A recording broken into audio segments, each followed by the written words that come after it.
My dear student, आज मेरा topic है हिंदी व्याकरण। हिंदी व्याकरण में आज तो मैंने 2 अंक में मैंने लिया है समास, जो आपका यूपी बोर्ड एग्ज़ाम में 100% आपका पूछा जाता है। इसमें समास आपके एग्ज़ाम में सबसे अधिक 2 ही आते हैं, एक द्वंद्व समास और दूसरा हमारा द्विगु समास। इसमें मैंने समास में हमने इम्पोर्टेंट 2 लिए, एक आपका द्वंद्व समास, दूसरा आपका द्विगु समास। इसमें हमारे टॉपिक में थे समास में आपका द्वंद्व समास और दूसरा हमने लिया है द्विगु समास। इसमें द्वंद्व समास में दोनों पद हमारे प्रधान होते हैं और द्विगु समास में एक पद हमारा संख्यावाचक होता है। इसको हम एग्जाम्पल के थ्रू में आपको समझा रहे हैं। एग्जाम्पल में ले रहा हूँ एक में मैंने लिया क्या, घी गुड़, घी गुड़, घी गुड़ आपका दिया हुआ है, तो इसको हम अगर ये क्या है समास, समास घी गुड़ है तो इसका विग्रह हो जाएगा विग्रह, घी और गुड़, घी और गुड़ हो जाएगा। तो घी और गुड़ आपका हो जाएगा, इसका हो जाएगा हमारा। इसी तरीके से हम इसका दूसरा ले रहे, क्योंकि यहाँ पर पहचान के अंदर दोनों पद प्रधान होते, इसमें आप एक सिंबल रख लिए, माइनस का आपका चिन्ह बीच में लगा होगा, इसका अर्थ होता है और। द्वंद्व समास में दोनों पद हमारे कैसे हैं, प्रधान हैं। इसी का एक अगला एग्जाम्पल लीजिए, दाल रोटी, दाल रोटी, दाल रोटी का अगर विग्रह करेंगे तो क्या हो जाएगा हमारा, दाल और रोटी, दाल और रोटी। अब इसी तरीके से ये हमारा एग्जाम्पल था, इसी तरह से हमने एग्जाम्पल एक नया ले रहे हैं, तीसरा ले रहे हैं इसी का हम, ठीक है। सेकंड वाले का हम तीसरा ले रहे हैं, तो क्या हो जाएगा, त्रिभुवन, भुवन, त्रि माने त्र हमारा दिया हुआ है, यहाँ से त्र दिया गया, त्र का मतलब क्या हो गया, 3 भवन, 3 भवन। तो यहाँ संख्या आ गई हमारी, तो हमारा संख्या आ गई क्या, एक पद हमारा संख्यावाचक होगा, तो ये हमारा दूसरे का हो गया है, यहाँ पर हमारा दूसरे का। यहाँ पर हम ले रहे चौराहा, चौ माने 4, राह माने होते रास्ता, चौराहा, तो चौराहा का मतलब हो गया 4 रास्ता। इसी तरीके से हम आपके इसमें बना सकते हैं, जैसे हुक्का पानी, हुक्का और डैश पानी, तो आपका क्या हो जाएगा, हुक्का और पानी है। नमक मिर्च, तो नमक और मिर्च आपका हो जाएगा। तो हमारा द्विगु, जिसमें दोनों पद प्रधान होंगे। आपको ये एग्जाम में ध्यान रखना है कि जिन 2 अंकों, 2 जो शब्द दिए गए हैं, इनके बीच में अगर हमारा हाइफन लगा हुआ है, इसको बोलते हैं हाइफन इंग्लिश में, और यहाँ पर आपका ये क्या होता है, डैश होता है। अगर आपको मैथ की रूप में देखा जाए तो आपका माइनस चिन्ह लगा होता है। जब 2 संख्या या 2 शब्दों के बीच में आपका माइनस समझो तो माइनस मान लीजिए, या आप उसको हाइफन मानना चाहें हाइफन मान लें, या इसको आप डैश मान लें। तो आप यहाँ पर आंख बंद करके लगा देना द्वंद्व समास। ये हमारा क्या है, द्वंद्व समास है, और इसको हाइफन को या डैश को या आप जो भी मानते हैं अपना माइनस मान रहे हैं, इसकी जगह पे आप लिख लेना विग्रह में और, ठीक है। आपका ये समास पहला क्लियर हो गया होगा। इसी प्रकार आपका दूसरा में क्या, द्विगु, द्विगु से ही आप समझ जाओगे। यहाँ पर द्विगु माने होता है द्वय, द्वय दिया है, द्वय खुद में ही संख्यावाचक है, ये क्या है, संख्यावाचक है। अब यहाँ पर आपको पहचानना क्या है, देखो द्वंद्व में जे और जे अक्षर दोनों एक समान है, तो मान लो ये बीच में ना लगो है, ना को मतलब आप ढंडा मान लेना, तो आप इससे समझ जाएंगे जब दोनों शब्द बराबर हैं तो आपका यहाँ पर ये वाला आपका एग्जाम्पल मैंने 1-2 लिए। इसी तरीके से आपके कोई भी, जैसे गाय भैंस, तो हमारा गाय और भैंस, गाय और बकरी, गाय और बकरी, ठीक है। गाय और दूध, तो गाय और दूध, गाय दूध अगर कर दें तो गाय डैश दूध कर देंगे तो हमारा गाय और दूध हो जाएगा। जैसे भैंस दूध, तो भैंस और दूध हो जाएगा। मतलब कोई भी अगर वो शब्द दोनों हमारे होंगे तो हमारा हो जाएगा। इसी तरीके से यहाँ पर हम कहते हैं त्रिनेत्र, तो 3 नेत्रों वाले, ठीक है। है चतुष्पदी, तो क्या होगा चतुर माने चार, पदी माने पद, जिसके चार पद हो तो हमारा क्या हो जाएगा, ये दूसरे वाले में आ जाएगा। इसी तरीके से आप एग्जाम में अपना समास क्लियर कर सकते हैं। ये आपका 2 नंबर में आना है। ठीक है, इस श्रृंखला की वीडियो लगातार देखने के लिए आप हमारे चैनल dev.1002 को सब्सक्राइब करें। ठीक है, पसंद आए तो आप अपने दोस्तों को शेयर करें। आज मैं इसी श्रृंखला को आगे बढ़ाते हुए टॉपिक नंबर 2 है हमारा तत्सम और तद्भव। तत्सम, सम का मतलब होता है समान, तम का तत्व माने जैसे का तैसा, यहाँ पर जैसा का तैसा हो वैसा ही दिया जाता है। और यहाँ पर क्या हो, तद और भव। तो भव माने होता है भाव। अगर ये सम माना होता है समान, अगर कोई चीज़ समान दी गई जैसी हो तैसी अगर लिखनी हो तो हमारा तत्सम कहलाता है। और तद्भव हमारा होता है जो हमारे भाव के अनुसार लिखा जाता है, उसे हम तद्भव कहते हैं। ये क्या हमारा है, भाव अनुसार, भाव अनुसार, ये हमारा क्या हो गया, भाव के अनुसार हो गया। और ये क्या हो गया, समान, या ज्यों का त्यों आपका लेना है। जैसे मैंने लिखा है स्तंभ, स्तंभ, स्तंभ। आपने देखा स्तंभ माने क्या होता है हमारा, कहते हैं एक लट्ठा है, लट्ठा को हम स्तंभ बोलते हैं। और या तो हम लट्ठा कहते हैं या हम उसे बोलेंगे खंबा, खंबा, या तो हम बोलेंगे उसको खंबा। वैसे देखा जाए आपका क्या, उज्ज्वल, उज्ज्वल क्या होता है, ये उज्ज्वल, ये होता है उज्ज्वल का मतलब होता है प्रकाश या फिर लाइट या उजाला। क्या पढ़ते हैं, उजाला। तो यहाँ पर भाव अच्छा कौन सा लग रहा है हमारा, उजाला, तो हम यहाँ पर कहेंगे उजाला। यहाँ पर क्या होता है, जैसे मान लीजिए आपका कहते हैं धूम्रपान, धूम्रपान, तो धूम्रपान मान होता है नशा पत्ता। तो धूम्र माने क्या हो गया है कहते हैं धुआं, धूम्र माने धुआं। तो आपका क्या हो गया, कहते हैं धूम्रपान कर रही है, धुआं उड़ा रहे हैं, तो आपका धुआं हो गया है। इसी को मैंने आगे बढ़ाते ही जैसे आपका क्या है, उलूक, उलूक माने क्या होता है हमारा, ये हमारा तत्सम है ज्यों का था। उलूका संस्कृत में अगर पूछा जाए तो क्या, उलूका, उलूका माने क्या होता है, उल्लू, तो ये हो गया हमारा उल्लू। ठीक है, तो जो हमारे यहाँ पर बोले जाने वाले शब्द हैं, इन्हीं शब्दों को मैं आपके और आगे को बढ़ा दे रहे हैं, जिनसे आपके क्या है, तत्सम का अर्थ होता है आपका, मैं एक बार रिपीट कर देता हूँ।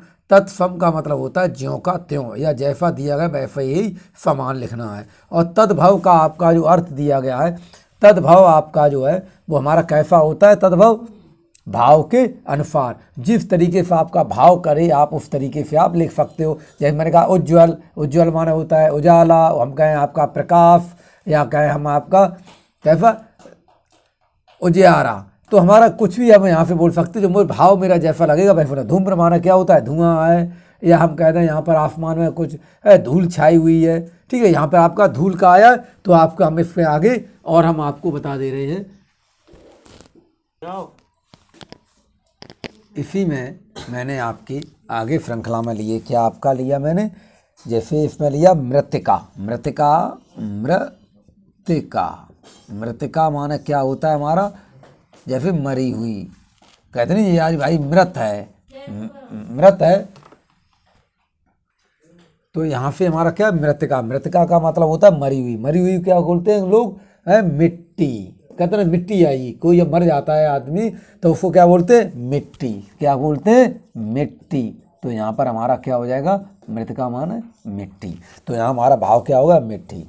एक हमारा शब्द क्या है, मुख्य, मुख्य शब्द क्या है, ये हमारे परिवार का मुख्य आदमी है, मुख्य का आदमी है, तो यहाँ से क्या हो जाएगा, ये हमारे परिवार का क्या है, मुख्य आदमी है। तो मुख्य से क्या बन जाएगा हमारा, मुखिया, क्या बन जाएगा, गाँव कहते भैया जी हमारे गाँव के मुखिया हैं, या जी हमारे घर के कौन है, मुखिया हैं। इसी तरह आपने पढ़ा होगा कहीं पर दिखा होगा हफ्त, हफ्त माने क्या होता है हमारा, हाथ, सभी लोग कैसे हाथ बोल देते हैं, हमारा ये क्या है, हाथ है।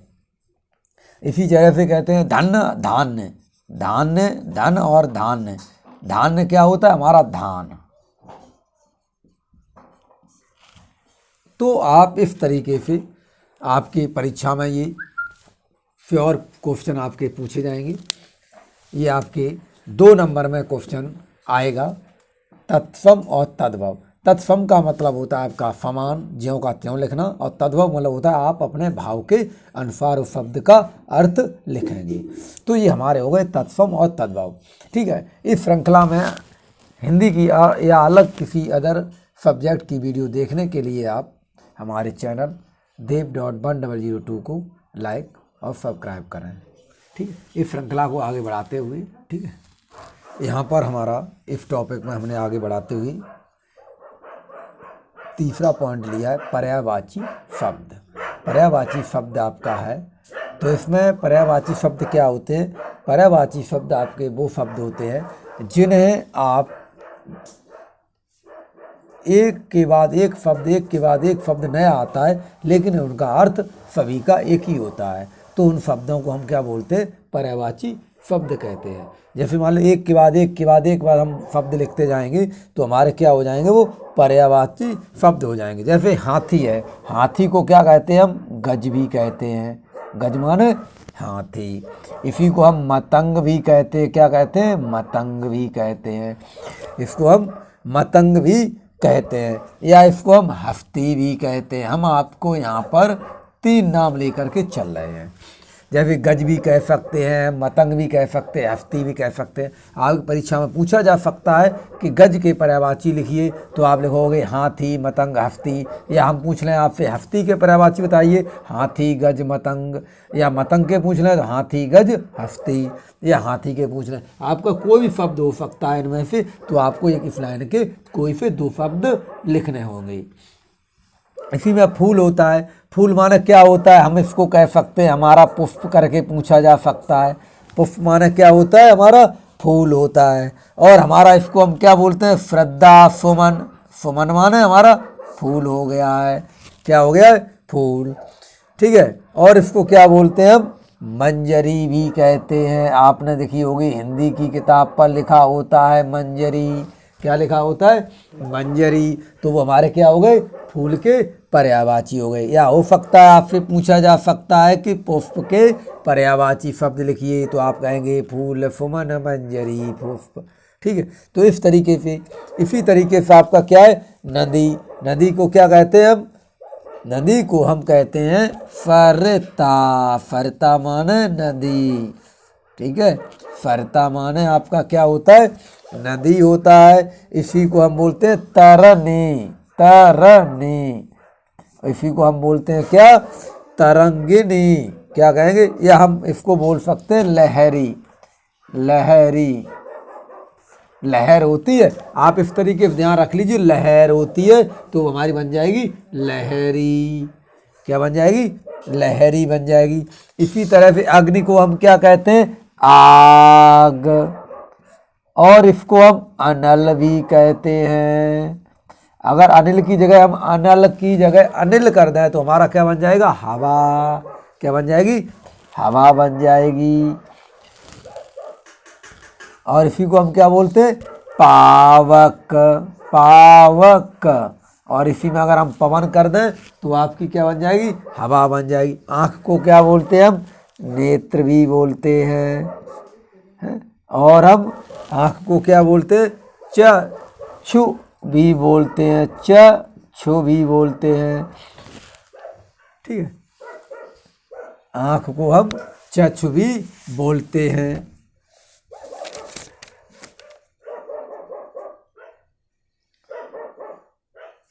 इसको हम नयन भी कहते हैं।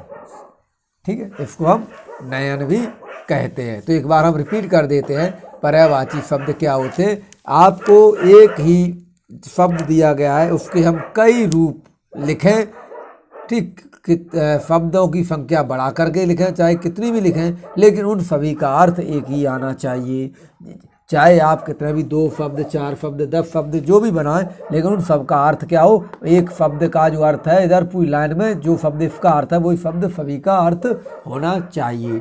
इन्हें हम पर्यायवाची कहते हैं। इनके एग्जाम्पल हम आगे इस श्रृंखला में मैंने लिया। दिवस माना क्या होता है आपका? दिन। दिवस माने क्या होता है, दिन होता है आपका। इसी में हमने क्या बता दिया, इसका एक दिवा बता दिया। क्या हो गया हमारा, दिवा हो गया, दिवस हो गया, दिवा हो गया, और हमारा इसका एक हो गया हमारा बार। इसको हम क्या बोलते हैं, बार बोलते हैं। इसी तरह आपका बादल, बादल का क्या कहते हैं, कहते नहीं मेघ आ गए। क्या आ गए, मेघ, मेघ आ गए हैं। या कहते हैं ये बहुत ही क्या घना, घन मीन्स घटा, कहते नहीं घन घोर घटा आ गई है। इसी को हम क्या बोलते हैं, बारिद भी बोलते हैं। क्या बोलते हैं, बारिद भी बोलते हैं। जल को क्या बोलते हैं हम, इसी प्रकार पानी कहते हैं, पानी कहते हैं हम। इसी को नीर कहते हैं। इसी को हम क्या बोलते हैं, तोय भी कहते हैं। तोय मीन्स क्या होता है, पानी होता है। तोय मीन्स होता है पानी। इसी को हम पय भी बोलते हैं, मतलब एक्सेट्रा करके काफ़ी होते हैं, तो आपके इसमें हम बोलते हैं। अभी हवा होती, हवा को क्या बोलते हैं, हवा को हम क्या बोलते हैं, पवन बोलते हैं। हवा को पवन बोलते हैं, हवा को पवन बोलते हैं। और इसी को क्या कहते हैं, वायु भी कहते हैं। इसी को हम वायु भी कहते हैं। इसी को हम समीर भी कहते हैं। समीर माने क्या होता है, हवा होती है। इस श्रृंखला को लगातार देखने के लिए आप हमारे चैनल dev.1002 को लाइक करें, और अगर आपके लिए उपयोगी हो तो आप अपने दोस्तों को शेयर करें। ठीक है, इसी में हमने आपका लिया है पर्यायवाची शब्द। इसमें आपका दिवस, दिवस का क्या होता है, दिन, दिन कह लीजिए या दिवस कह लीजिए, या दिवा कह दीजिए या दिवस कह लीजिए, बार कह दीजिए तो हमारा दिवस कह दीजिए। इन सभी का अर्थ हमारा क्या होता है, एक ही होता है। बादल आपका है, बादल को हम मेघ भी बोलते हैं। कहते हैं ना घन घोर घटा आ गई है तो घन भी बोलते हैं, और हम बारिद माने बादल बोलते हैं। जल का क्या कहते हैं, पानी कहते हैं, कहीं नीर कहते हैं, कहीं तोय कहते हैं। ठीक है, या पय भी बोलते हैं। तो ये हमारे क्या जल के पर्यायवाची हैं। हवा को हम क्या कहते हैं, पवन भी कहते हैं। हवा को हम वायु भी कहते हैं और समी भी कहते हैं। कहने का तात्पर्य ये है, पर्यायवाची शब्द होते हैं वो सभी इनके अर्थ समान हो, उसे हम पर्यायवाची कहते हैं। धन्यवाद।